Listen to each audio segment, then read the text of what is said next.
Going. Chicago, you in? I'm in Uptown. Okay, I'm on the South Side, Woodlawn. But I am headed to Atlanta tonight. So, and I will be there for like the next 3 to 4 weeks because it's too cold up here. Dijon, Awesome. what do you do? By day, I'm in enterprise tech, and at night, I'm in beauty. So I lead Accenture's Global Black Founders Development Program. So my full-time job is rooting for everyone Black in the enterprise tech space. And then at night, I am the CEO and founder of a new sun care brand called My Block Skin, which Oh, is cool. focused on educating men of color on the importance of SPF to prevent. Okay. All right. I love that. Mhm. That's true. Skincare is always got, dedicated to women or focused on women, but we all have skin and it ages all of us. But yeah, that's cool. And Thomas, what about you?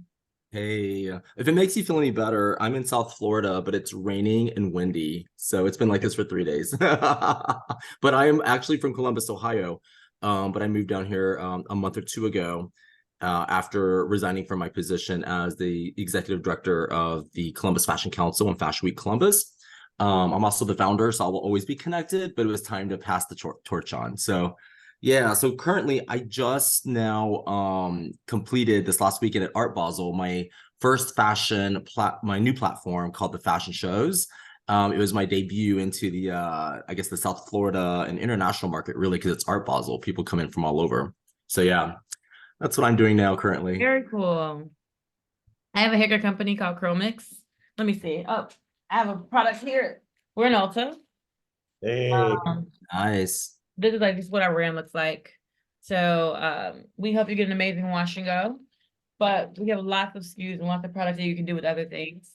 So we like to say we help you master your curls in 21 days, or it's free via store credit. It's not free in Ulta. Well, although you could return anything else, it's free on our website. Though, so we'll give you store credit if you don't like it to buy something else.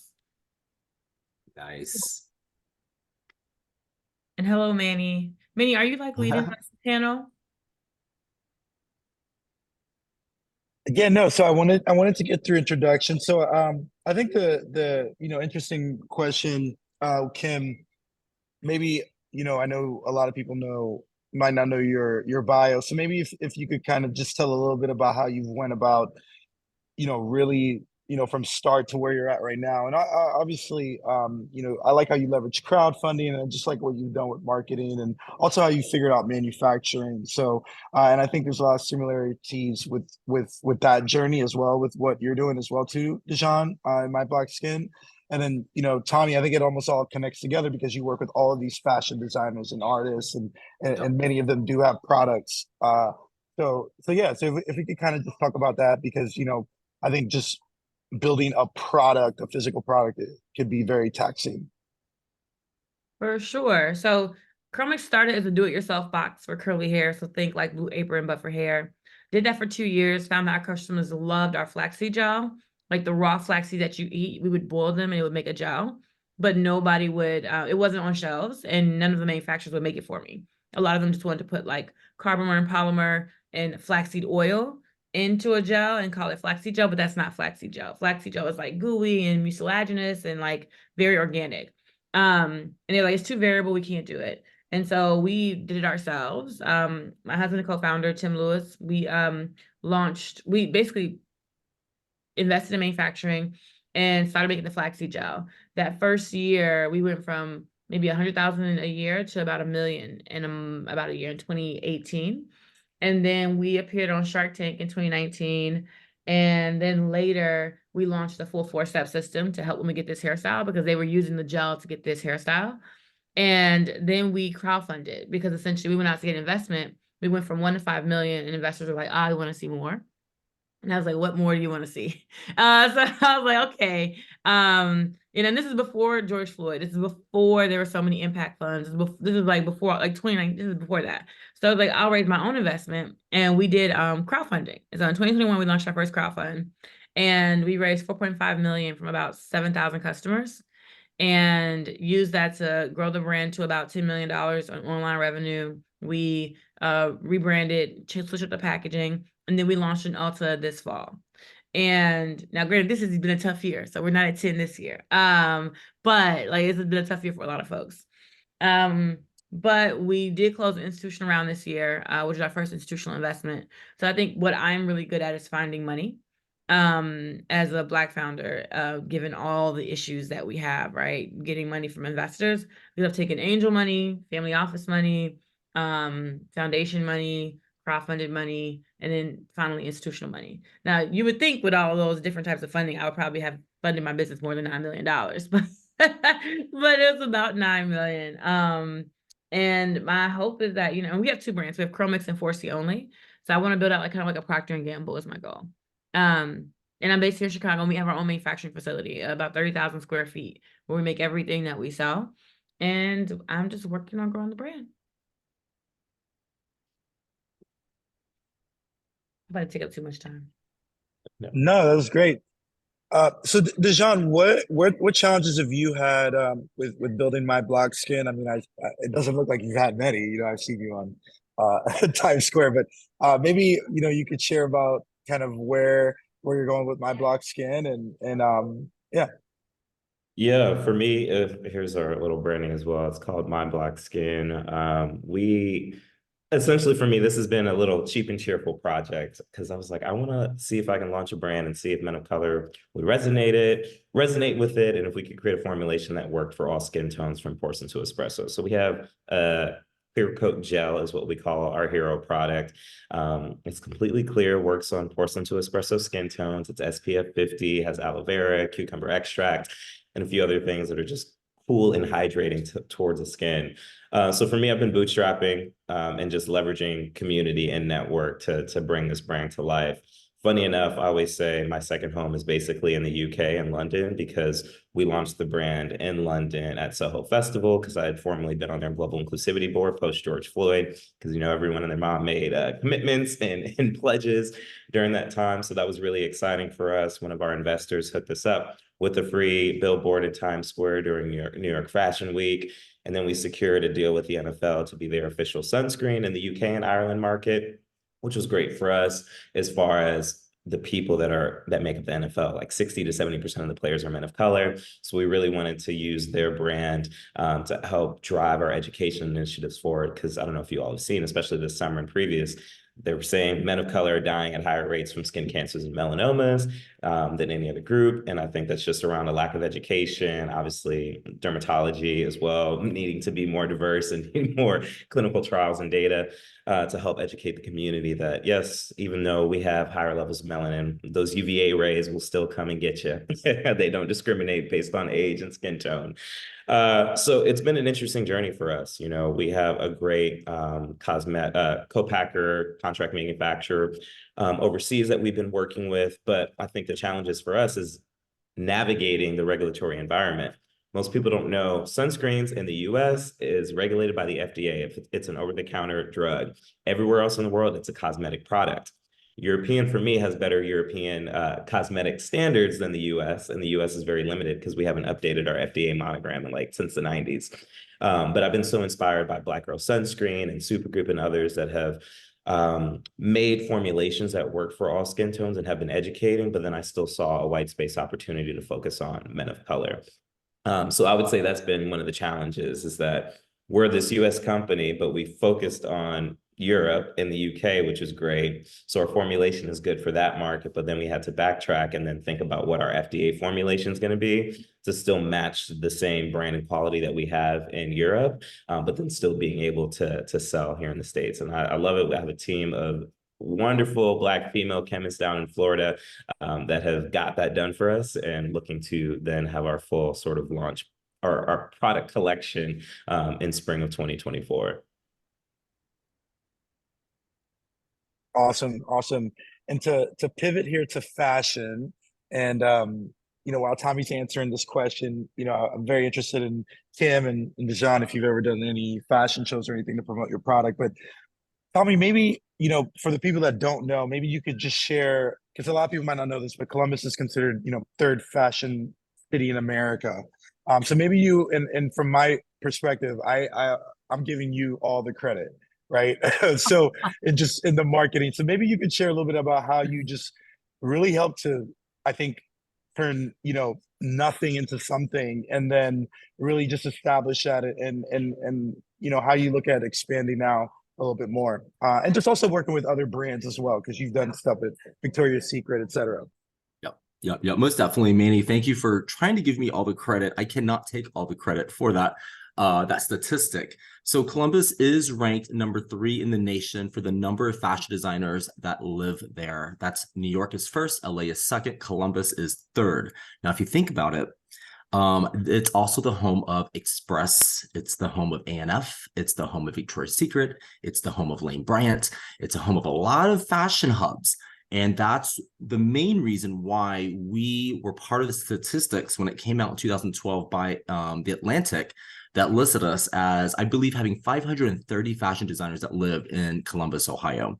Now, comparable, LA had, I think, 1,300 and New York had like 5,000 and something, right? So, but in 2012, 2 years after I started Fashion Week Columbus, as a nonprofit, giving scholarships to fashion design students and platforming local fashion designers. In 2012, when that statistic came out, we realized that we were doing something right already. We were spotlighting, we were platforming these designers that we had already in the city that wanted to stay in Columbus to do what they loved. And from there, we used that statistic. Now, I have worked with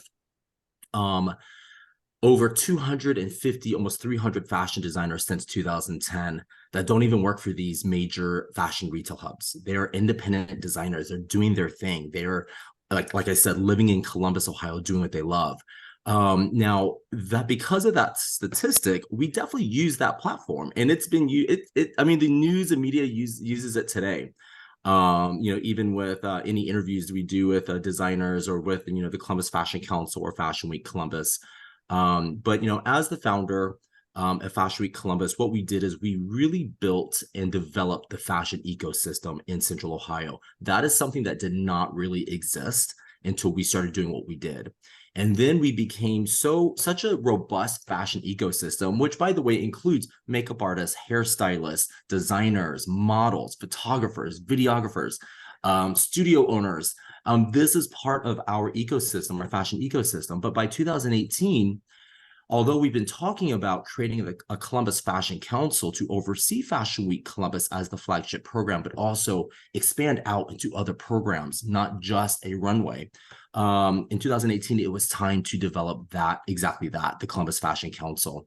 So now the Columbus Fashion Council, like I said, does oversee Fashion Week Columbus, but it also has so many other programs. Like we just started a year ago, a program in downtown Columbus in a dead zone. And it was a whole strip of stores that have been empty for years. And it's actually a busy part of the city, but this strip just never had any luck.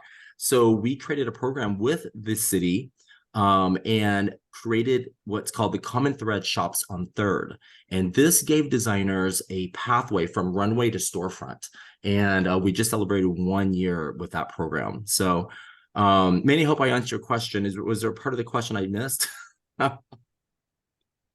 No, I think that's super important. And maybe you could just talk about the impact from the brands and does that how it transfers to other markets and opportunities. Yeah, most definitely. So what we do in Columbus, Ohio is, although we want to keep the talent working and living in Columbus, Ohio, because it adds to the economy, it adds to the culture. And I do want to really kind of stress that a little bit. Fashion can be seen as luxury. It can be seen as elitism. It can be seen as pretentious. But for us, what we did is we brought heart and authenticity into that industry. We're turning minds around. And when we do that, we're also bringing to the forefront of the city fashion as part of the city's culture. And our city leaders, our mayor, in Columbus, Ohio, have realized that, when they really come out to every event or every opening or every launch or every celebration, and they want to speak to the crowd because they know the fashion crowd, really the fashion crowd is everyone. If you're wearing clothes, you're part of the fashion crowd, whether you like it or not, but it just really goes to show that, the designers that we platform, the ecosystem that we've built, they are part of that culture in our city. And, to your point, Manny, or to your question, when these designers do succeed within our market, within their home, they can then go to other markets to expand, right? They don't have to live in New York. They can go to New York Fashion Week and showcase. We have contacts in New York Fashion Week, and that's what we push them to do, is get to other markets, let other brands or let other audiences understand who your brand is, what your brand is, connect with them, sell your product so you can continue to do what you love.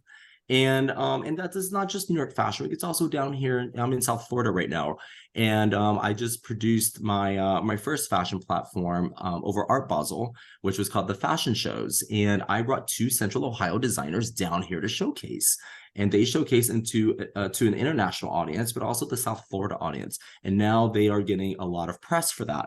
So you know, taking their collections, taking their products, taking their brand story to other markets is very vital. It's very vital. And that's what I believe that the Columbus Fashion Council and Fashion Week Columbus has really helped do. That's awesome, Thomas. And I guess to piggyback off of that, Kim, I want to throw a question to you. I think that intentionality around your city and what you wanted to do to amplify Columbus. Kim, I want you to talk a little bit more around like your intentionality with investing in manufacturing and then in Chicago and then specifically Woodlawn. I love Woodlawn. Some of my friends and I, we got a neighborhood opportunity grant to build a theater in Woodlawn, actually. So I want to connect with you offline, but would love for you to just talk more around why you wanted to kind of own and maintain and invest in manufacturing. What does that mean for the community at large, and just your long-term visions of, you know, building your own Procter & Gamble in the future? Thank you. You know, I went to college and studied supply chain management and marketing. So I only did that really to just say that, so I would have like a technical skill getting out of school, and I'd be able to get a job, you know, making more than like 50K annually. And it made me not afraid of working in plants. So I spent a summer one time working in Hannibal, Missouri, for a General Mills plant where they made the Nature Valley bars and the Old El Paso tacos and Progresso soup. And I remember just being fascinated by the whole experience. But you had to live in small towns, like literally small towns, 4 hours outside of like major cities. And so I was like, okay, I can't do this. But I started the Natural Hickory Company. And when people wouldn't make the stuff for me, I was like, okay, well, we can figure it out. You know, it shouldn't be that hard. Now, I have learned so much. And I actually don't recommend manufacturing to most people. I just had I had the experience of working in supply chain management, and my co-founder, he was really smart. He is really smart. And so he can kind of learn anything. And so that was like one of the reasons I wasn't afraid of it, right? But then 2, I do think it's important to employ your community. I do think it's important. Black people are the largest employers of other Black people. And I think people don't know that, right? Like, because you don't see the small businesses that are employing other Black folks. And we don't necessarily, when we see people and we are interviewing them, it's not like, oh, your hair looks funny, or, oh, like, you dress different, or you talk different. I'm trying to interview you for, can you do the job? You know, I'm not having all those like racial biases when it comes to, you know, how you show up. And so, so that was important to me, right? So I wasn't afraid of manufacturing. I wanted to support my community. And then I don't know, I feel like at the end of the day, business is just a means, right? Like, you're only doing this to have more money to do what? Is it really to buy a big house? Once you get the big house, then what? You know, is it to go on vacation? Okay, when you go on vacation, then what? And so for me, it was a larger mission of changing the economic state of Black people in our community, and Latinas, or Latino. Like, I'm also Mexican as well. And so for me, it's like supporting people of color. How can we do that? Because I don't just employ Black people, right? Like, I employ people of color. This is multiracial at Curlmix. But I say, was to say, it was more than just about making hair care products for me. Hair care products is just a vehicle to impact the community. And that's why we decided to manufacture in the South Side of Chicago. We actually manufacture in one of the old Soft Sheen buildings. So I don't know if you guys are familiar with, yes. And so, and it was just by happenstance that we picked the building. We're like, this building is so perfect. Why? And like, oh, Soft Sheen used to be here. And Soft Sheen sold their company for over $100 million to L'Oreal in the 90s. And so it was just like a really, really good story, I think. It just shows the importance of like kinky textured Black hair, you know? So that was like my purpose behind that. No, so happy to hear that. And I think it's very important. The intentionality, I think, is key. And, you know, even in my day job with Accenture, I just want more people of color to be exposed to all of the enterprise functions, as you said, supply chain, cybersecurity, green software, space, everything. Because I think more of our participation in these spaces can lead to more innovation and more equitable access to capital. I mean, to your point, you've raised all sorts of capital that any entrepreneur who's probably listening in would want to know and get some tips and tricks on, and even making that transition to institutional investment, and then understanding like their needs and desires for your business. Like, how have you been balancing bootstrapping, crowdfunding, and just sort of retail investors with now institutional investors as you're thinking about kind of the future of the business? Institutional investment. So all the funding vehicles have not been easy, right? So even when we take angels are the easiest, right? They give you their money and they go away, like for the most part, right? Because they're rich. So they're not investing more than like 5% of their income into small companies. And even still, they're not giving you 5%, right? They're giving you like 1% of the 5%. And so they don't, it's just a super high risk, and they just don't bother you. Same thing with family offices. People just want like updates once in a while. But when you start to take money from the crowd, right? You're dealing with the SEC, Securities and Exchange Commission, which means there are lots of rules around how you can collect money from the public and how you can do a public offering. So a crowdfunding for more than $1 million, in my opinion, is like a mini IPO.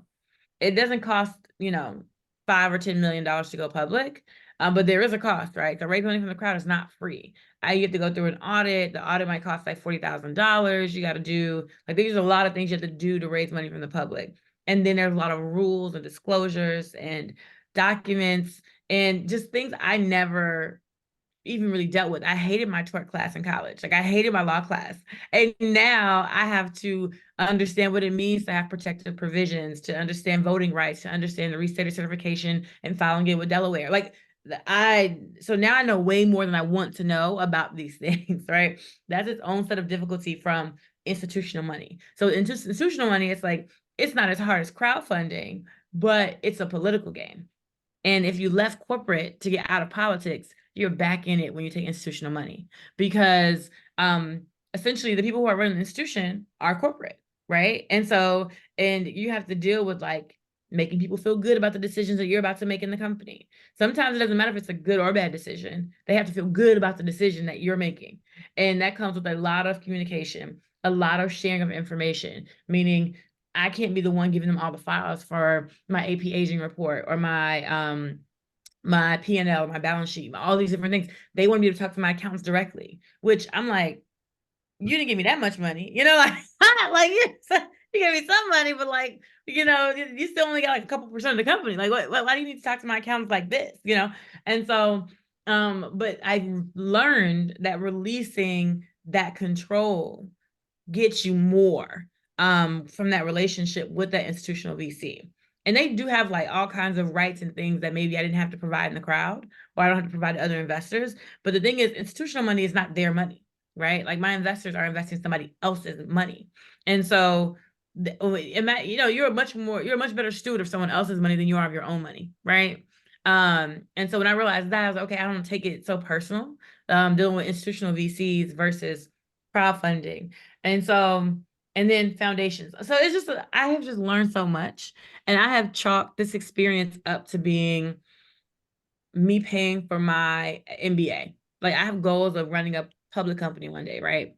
And I'm not going to be a good steward of $1 billion if I'm not a good steward of $10 million. And so I'm just taking the lessons and the L's in this process, and hoping that I walk away with some kind of money, and I will be grateful for that. Awesome. Have you guys considered, sorry, go ahead. No, go ahead. Finish. Go ahead. I was going to ask you guys a question about, money for your companies and funding, and if that was something that you guys were considering. But if you had a question, Thomas, I wanted to let you do that first. I did. So, I'm listening to you speak. Both. By the way, you're both so inspirational, and thank you for sharing your stories with me and the audience. And I'm listening to you, and I'm just in awe. I mean, to raise that much money. Listen, I come from a very tight budget nonprofit organization that does big things, right? And so people look at Fashion Week Columbus, they're like, oh, you guys have money. Oh, you guys don't need the city for years would not give us any money because they thought we had money, right? I'm like, no, we're broke. We're poor broke. Like my salary is like, and we work like literally, we work on $150,000 budget, but our production for Fashion Week Columbus alone would easily be $300,000 to $400,000 if we didn't have the partnerships we had, right? But I want to say, just listening to you speak about, you know, raising funds is so inspirational. I do want to kind of add in a little bit. I'll have a question here for both of you. So when you're moving about these spaces, right, you talk about institutional money, you talk about corporate, you talk about, you know, and we understand that there's a fine balance between, you know, making sure that someone buys into your brand so they can give you that money. Do you at any point find yourself thinking, you know what, I don't want your money because you're not aligned with my our morals or the mission of our company? Do you find yourself doing that at any, have you found yourself doing that at any point? Dujon, I'll let you go first. I would say yes. Whether it's money or services that I'm receiving from any organization, I always have to make sure that we are mission aligned. I'm a person at the end of the day, individually, that's all around working out of the intersection of my passion, my purpose, and I take that to my business. So whether I am receiving capital from an organization or hiring a new PR, marketing, retail sales lead, I always have to make sure that that mission is aligned and that we're on the same page. Because if we're not, it's just not going to be a good working relationship for either party. So there are certain times where I'm like, all right, I need to turn away the service provider or this check that seems so good because I need this money right now to like activate these purchase orders or to do some of this regulatory consulting work, where I'm just like, it's just not a good fit. And if I take this money right now, it's going to have long-term effects for the business in the future. Because at the end of the day, any sort of capital that you take, that's all of the relationships. That's a marriage. So you have to be really careful. Right. Who you work with and who you receive capital from. Even if it might have some short-term effects, I think the long-term benefits are outweigh that when you make the right decisions from the capital you receive and from the service providers that you work with. I was on Shark Tank, and Robert Herjavec offered us $400,000 for 20% equity stake in the company. So it was a $2 million valuation. At the time, we were already on track to make $1 million that year. Like it was September, we just needed a few more months, we were gonna hit the $1 million. And so I turned that deal down, right? Because that valuation was like horrible. Like I could have got a $6 or $7 million valuation. In fact, I did. I got an offer like a month later for that. And then got another offer later for like a $10 million or $11 million post-money valuation. And so I have like turned down money because Robert, when he made the offer, he was like, I don't know anything about hair. I don't know anything about the industry, but like, I'll give you a check. And I was like, it is. And like, wow, that might seem like a big check. It, like for that valuation, it wasn't a big check. And so I've turned money down. But the thing is about taking money, right? Because I've taken money from other places. You don't know what the work relationship is going to be like until you're almost like, it's too deep. It's gotten too deep to turn away or walk away. And so, and that is when I think the growing of a CEO happens, because you start to realize, oh, I need to detach my personal feelings from this company. This company is something separate. It's not me. It's not my performance in life. It's not like it may be a reflection of me, but it is not me. So sometimes you can take money from people who are like, you make me a little uncomfortable. But if I stay where I'm comfortable, I'm always going to be here. I'm not going to be there where I think I want to be. And so I have to almost coach myself through managing those relationships. Okay. Because I'm not going to like everybody who can write me a check. They're not going they're not going to be people I want to like spend a day with. I can probably have a drink with them, but I don't want to spend the whole day with them. You know what I mean? I love my mother. I can spend an evening, an afternoon. I don't want to spend a week with my mom. Do you know what I mean? I don't know. I don't know how you guys are, but I'm just saying, don't tell her that. I love her very much. But I just think, it's okay to take money from people who are not everything unaligned. They don't know some core things. They have to respect you. They have to like respect you, see the value in what you do. But it is money at the end of the day, and everybody has the same outcome. Typically, when we take money from VCs, is to grow the business and sell it. Like that's the goal. And as long as you're aligned there and see the value there and they respect you and you respect the parties, then I think it's okay to take money that way. But you may not like all the VCs you come in contact with. You don't want to grab a drink with all of them, but it's like, you could get me to point B, from point A to point B. So. Answers. Wow. Well, I love this. Thank you so much. I can't believe we're